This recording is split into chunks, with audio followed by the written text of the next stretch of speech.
Hi, I'm Bridget Edison, and I am responding to Dr. Crosby's video over chapters 1 and 2 of Every Teacher a Leader. The first question was about the top two skills I believe that any teacher leader needs. And I believe the very first skill that's the most important in my eyes is communication. Communication is important for any teacher. We have to communicate with our students, with our fellow teachers, with parents, with administrators, with community members. So communication skills are very important, and it's high on my list of skills that I feel that I am good at, but definitely want to continue to progress and learn how to better communicate, how to be very clear, how to provide clarity, especially a teacher leader. If we are leading a professional development or mentoring another teacher, a new teacher, we need to be able to communicate effectively what our expectations are and how to meet those expectations, or what the expectations of the school are and how we can best meet those. So communication is, to me, number one. It is the key to everything, and being very transparent with that communication. The second skill that I think is the most important for teacher leaders to have from the list are people skills. It is one thing to be able to communicate effectively as far as what expectations are and provide clarity, but it's another thing to have people skills to go with that. So I think those two things go hand in hand because relationships are important. We know as teachers, building relationships are the most important thing in our classroom. We can't teach students until they know that we care about them. They're going to want to learn from us better if they know what our motivations are and what we want to see from them, and being able to build that we care about them outside of the classroom. And so I think teacher leaders also need to have that, not just with their students, but with their colleagues, with their administrators.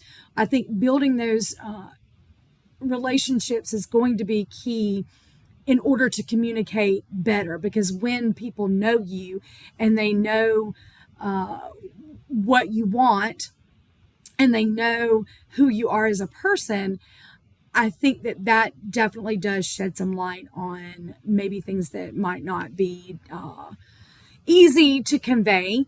And so especially if it's something that has to be approached and it might be a negative situation, and how to handle that in the most positive manner.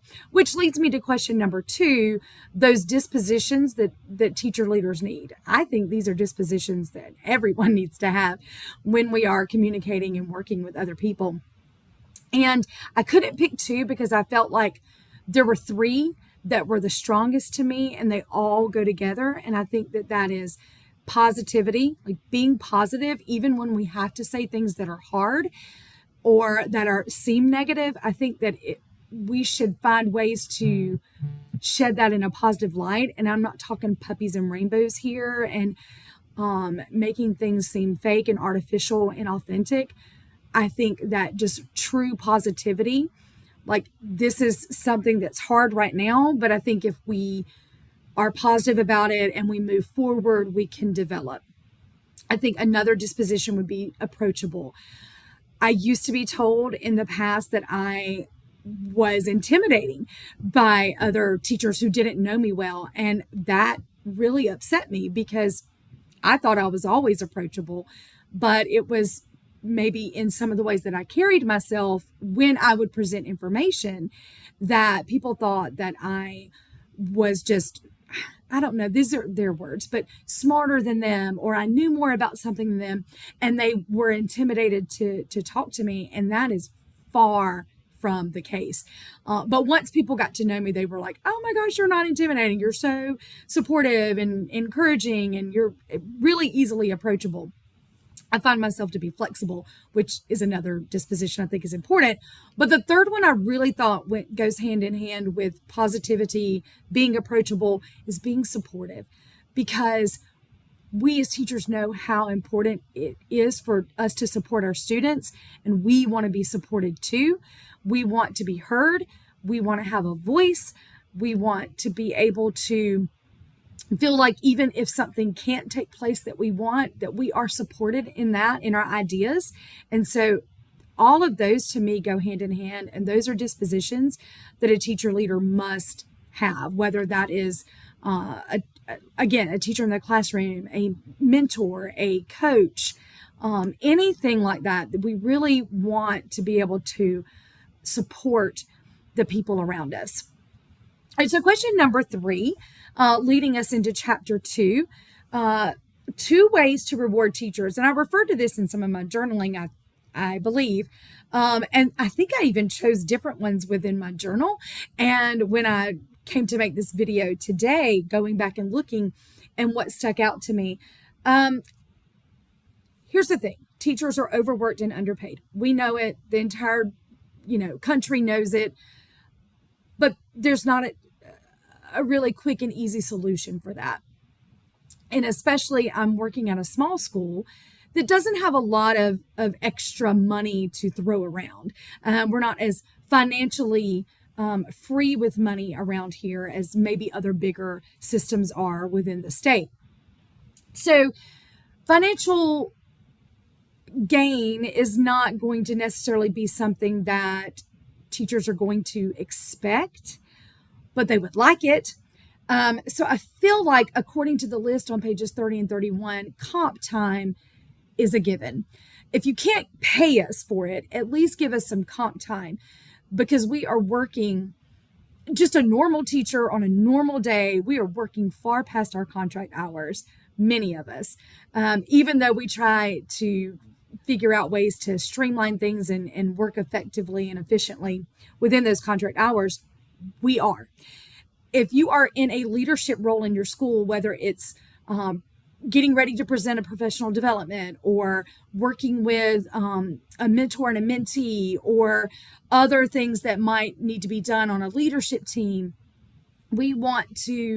that takes extra time, even more time out of our day and away from our families and things like that. So comp time would be great on those maybe days where there were teacher work days, where we all, have our things done. Maybe we don't have to come those days. Having that comp time, taking time to take on leadership roles, we do need to be compensated, even if we're not getting monetary rewards. Comp time could be one that gets us there. And I also really like the idea of gift cards and maybe donations from from businesses in the area. Teachers love to eat. I love to be able to order lunch and go pick it up, and because I don't like to make my own lunch. And gift cards to local restaurants would not just benefit those restaurants, which I'm a big proponent of small business, but it also shows us that we're appreciated and we get a little treat. So gift cards, donations, gifts, things like that. But I don't think that all of the rewards should be extrinsic. I think there are some intrinsic rewards, and I think the one that sticks out to me most is just affirmation that we're doing a good job, acknowledging that we've worked hard. There is nothing worse than to pour your heart and soul and your passion into a task and then it not getting any praise. We don't do it for the praise, or at least I don't do it for the praise, but praise does feel good. So I do like some affirmation to know I did a good job. That feels great. And so just acknowledging that, just to me, would be great, but also maybe even to our peers, in front of our peers, so that could then encourage them to be leaders as well.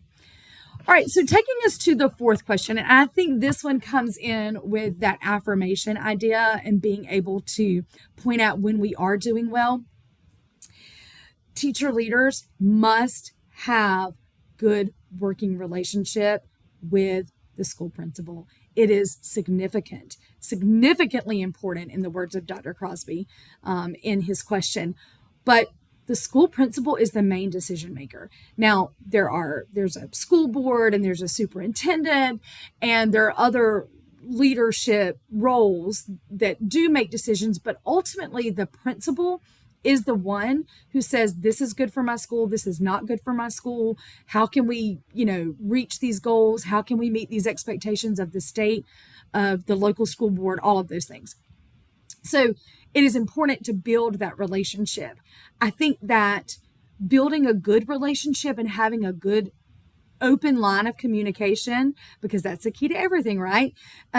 Is important. I think that this is the way that he or she, in my case, this principal would understand what my gifts are, what my abilities are, where are my strengths, where am I interested in leading and serving, because then she's going to be the one that's going to provide those opportunities for leading. And if the principal doesn't know what those are because she doesn't really know you well, or you guys don't have serious conversations about topics within the school and even on the outside, like knowing what's going on in your family, that's important.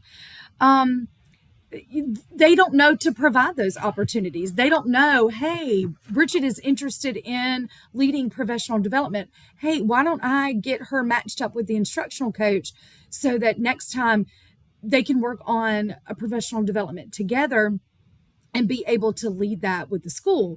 So that's one reason. But also, if the principal doesn't trust you in some way because of a bad relationship, no matter whose fault it may or may not be, I think that principals can withhold those leadership opportunities. I don't blame them. It's not out of spite, definitely, or I hope so, but it is out of trust. The principal has to be able to trust those that she is putting in position, or he, but like I said, in my case, it is a she. And if they can't trust you, then there's not going to be a lot of opportunities to lead, to be that teacher leader, and to share your pedagogical knowledge and your content knowledge and your desire and your passion for seeing others grow and learn something new. And so I do believe that is why it is very, very important for teachers, period, but especially teacher leaders, to have those good relationships with their school principals. Again, it keeps that line of communication open, builds those relationships, strengthens that relationship between the leader and the principal, and then strengthens other relationships through that, and builds a better school and a better positive environment for us to learn and to grow and to work. So thank you.